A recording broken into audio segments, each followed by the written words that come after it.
Tram সেই 1873 সালে tram হয়েছিল কলকাতা সহ ভারতবর্ষের 15টি শহরে। একমাত্র কলকাতা ছাড়া সব শহরেই ট্রাম উঠে গেছে, কারণ যানজট এবং বর্তমানে যত দিন যাচ্ছে নতুন নতুন ভেহিকেল আসছে। চিরতরে বিদায় নিতে চলেছে কলকাতার ঐতিহ্যবাহী ট্রাম। 1873 সালে শহর কলকাতার বুকে ঘোড়ার মাধ্যমে শুরু হয়েছিল ট্রামের পথ চলা।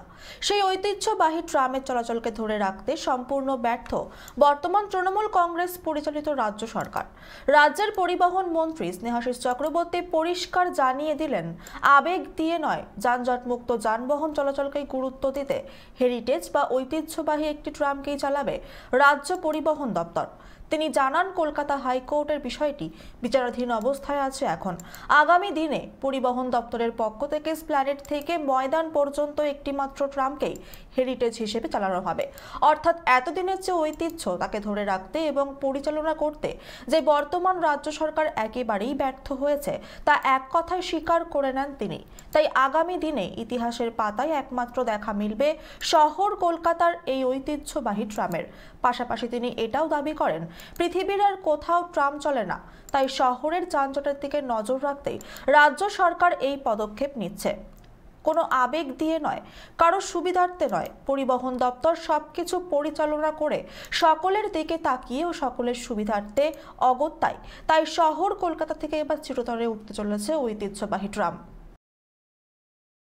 ট্রাম আজকের অবস্থার মধ্যে দাঁড়িয়ে কলকাতায় ট্রাম চালানো সম্ভব নয়। আমরা একটি মাত্র রুটের জন্যই ভাবছি, এসপ্ল্যানেড টু ময়দান পর্যন্ত, এবং কোর্টে একটা জনস্বার্থ মামলা চলছে। কোর্ট আমাদের ভাবনা জানতে চেয়েছে রাজ্য সরকারের। আমরা সেই ভাবনাটা কোর্টের যে ডেট আছে সেই ডেটে আমরা জানিয়ে দেব। কারণ ট্রাম সেই 1873 সালে ট্রাম হয়েছিল কলকাতা সহ ভারতবর্ষের 15টি শহরে।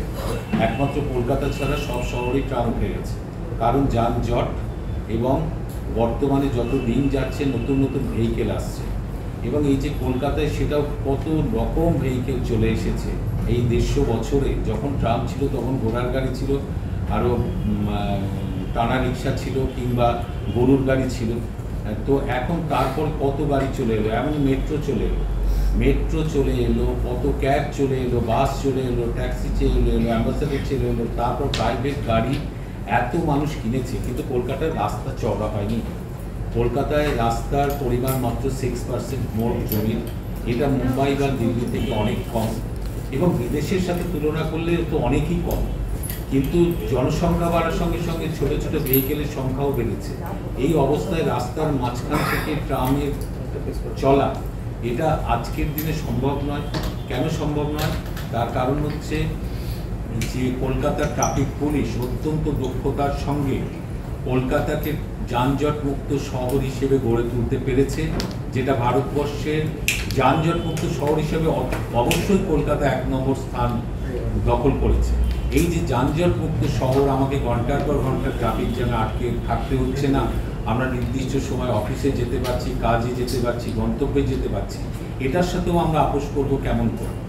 ট্রামের প্রতি আবেগ সবার আছে, আমারও আছে, ভালো লাগে, কিন্তু সেটা হেরিটেজ বা হিসেবে একটি ট্রামই থাকবে।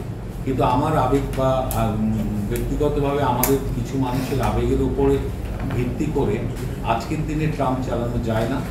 তার কারণ হচ্ছে কলকাতায় ট্রাফিক যেভাবে কন্ট্রোল হচ্ছে এটাকে আমাদের বজায় রাখতে হবে, এবং রাস্তা যেহেতু চওড়া করার কোনো উপায় নেই, তাই ট্রাম চালানো আজকে সম্ভব।